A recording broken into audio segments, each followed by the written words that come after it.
Further to the release of our Beyond Recruitment Economic and Labour Report in July, and as part of our Beyond Recruitment Leadership Series, we're sitting down with Shamubeel Eaqub, one of New Zealand's leading economists, to talk about the new government's policies and the impact that these will have on employers, employees, and employment practices as a whole.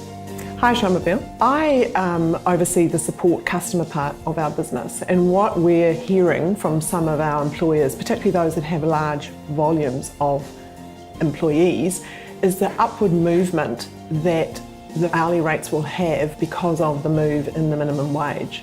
So where we may have seen $18 an hour, that impact over the next 3 years. What do you see there, Shamubeel? So the minimum wage increases that are coming through are really going to hit in year 2 and year 3. So businesses have a little bit of time to plan for it. And I think there are 2 strategies that they can employ. First, they need to look at their costs to see if they can reduce costs elsewhere. But 2, they also have a very important conversation they need to have with the people they're supplying to, because there is a very legitimate cost increase that they should be able to pass on. So with the higher volumes, obviously those margins get squeezed.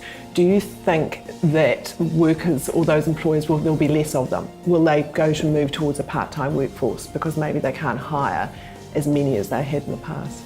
When we look at past increases in the minimum wage, we haven't seen large-scale changes even in those high-volume employers.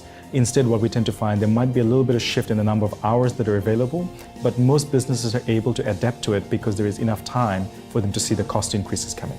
I know particularly in the contact centre space, we've found that the channels to market are changing, and I'm wondering whether you think that maybe the chat room, for example, might become a greater piece of automation as opposed to the voice on the phone because of the cost factor. Yeah, so we know that as costs increase, businesses will look to automate, but the reality is that our cost of wages in New Zealand are still relatively low compared to the cost of automation. So that equation doesn't really change. So businesses are probably going to look much more towards productivity reasons for moving to automation rather than the changes in minimum wages. Some of the questions I have been asked from employers is around moving to the region. So do you think this will be a greater impact, i.e. the contact centre that can go to a market where there are potentially more possible employees, and is it a cheaper rate? So as the cost of staffing increases, especially with the restrictions with immigration, we are likely to see a lot of contact centres looking at the provinces as a pool of potential workers. And the cost of doing business is quite often lower.